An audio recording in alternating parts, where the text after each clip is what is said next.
Kurumi dari Dead Alive, apakah dia pantas menjadi waifu para wibu?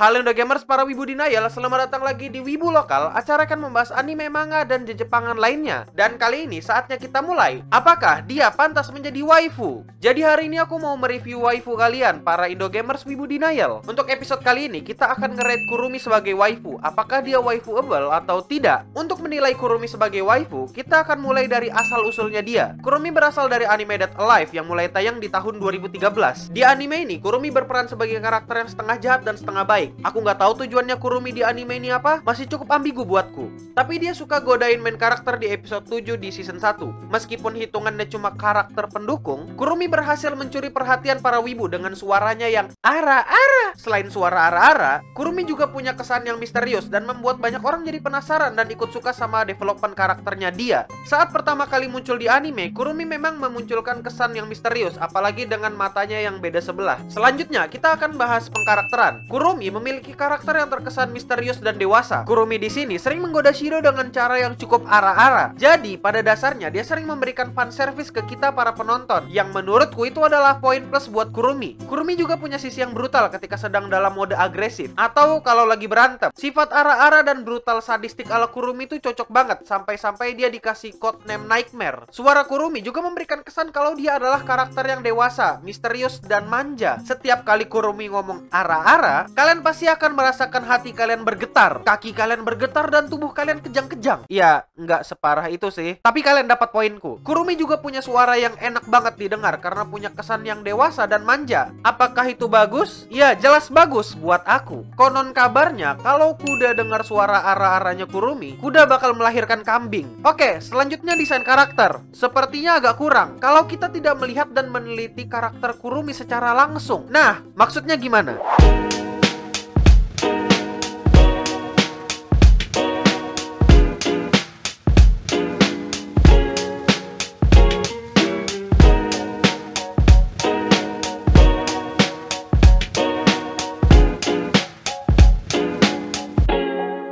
Gimana? Waifuable sekali bukan? Gimana first impression kalian ketika ngelihat figur dari Shumi Shop ini? Silahkan komentar di bawah. Untuk Kurumi di sini dia berskala 1:8 dan orang yang mendesainnya adalah Aketagawa Noboru dan yang mewarnain adalah Itsukaichi Ayumu. Figur ini adalah buatan dari Alter yang dimana pemegang lisensinya adalah Kadokawa. Figur ini berbahan PVC dan apabila kalau diperhatikan warnanya sangat detail kalau dilihat-lihat. Sesuai sama yang ada di anime dengan warna roknya Kurumi yang agak coklat-coklat merah dan warna hitam di rok Kurumi. Bahkan rendanya pun kelihatan persis banget kalau dilihat-lihat. Karena ini adalah figur scale, jadi aku nggak kaget kalau melihat Kurumi di sini sangat detail. Untuk pewarnaannya aku nggak bisa protes apa-apa karena menurutku di sini udah perfect banget. Tapi di sini ada yang sedikit menggangguku, yaitu di bagian kepalanya Kurumi, yaitu di bagian pipinya. Dimana pipinya Kurumi di sini kelihatan sangat cabi. Nggak sangat cabi, cuma agak cabi. Yang menurutku itu cukup mengganggu karena Kurumi itu tidak secabi ini. Kurumi di sini juga memiliki dua mode, satu tangan yang pegang pistol dan satu tangan yang biasa aja. Ya, kalau dilihat-lihat ini figur keren juga, bahkan mendetail. Kalau kalian intip di bawah roknya, enggak, jangan lihatkan footage di bawah roknya, nanti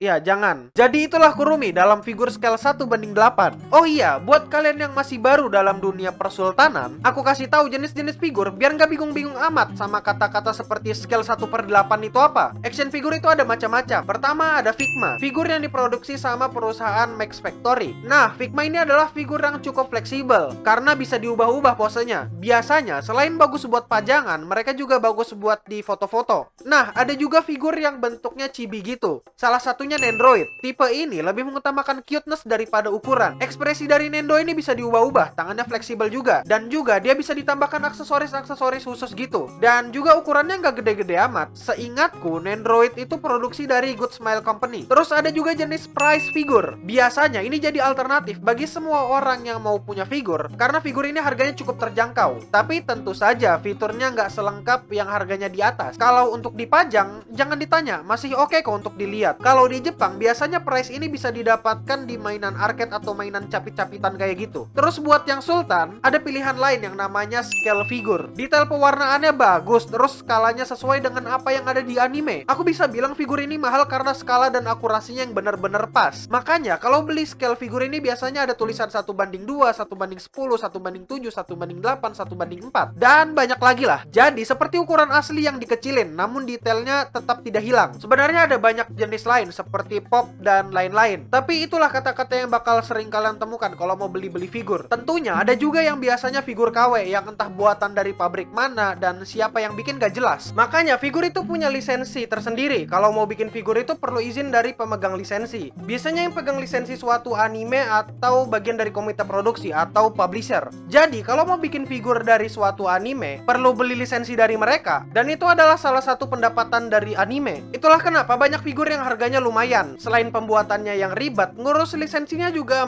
lumayan. Tapi tenang, semua yang ada di Sumishop dijamin aman. Contohnya seperti Kurumiku ini. Lihatlah, aman-aman saja bukan? Di Sumishop, kalian punya banyak pilihan figur. Dari yang untuk kantong pelajar sampai yang kantong sultan. Dan serunya, di sana tidak cuma dipenuhi figur-figur yang sudah ramai di pasaran, tapi juga ada yang pre-order, yang baru-baru keluar langsung dari Jepang. Dan buat kaum yang belum sultan kayak aku, kalian juga bisa beli dengan nyicil tanpa bunga. Seriusan, di Sumishop, kalian bisa punya action figure tanpa harus pakai bangkrut. Ya pelan-pelan aja dicicil bisa. Nggak percaya? Mending kalian langsung aja ke Instagramnya Sumishop. Di instagram.com/Sumishop. Kalau mau nanya-nanya, kalian bisa WhatsApp langsung Sumishop di 0822 1157 8898 atau lain aja di @Sumishop. By the way, kalian bisa bayar pakai OVO. Bagaimana? Sungguh menarik, bukan? Ayo buruan, penuhi kebutuhan wibumu di Sumishopku. Kalau nggak sempat nyatet nomor telepon dan lainnya, semua informasi tentang Sumishop kutaruh di deskripsi di bawah. Ayo buruan, dicek ya. Terima kasih kepada Sumishop yang sudah mensponsori episode Wibu Lokal pada hari ini. Dan tentu saja kalian wahai penonton para Indogamer si Wibu Denial yang sudah nontonin. Ayo buruan kalian follow dulu Instagramnya Sumishop.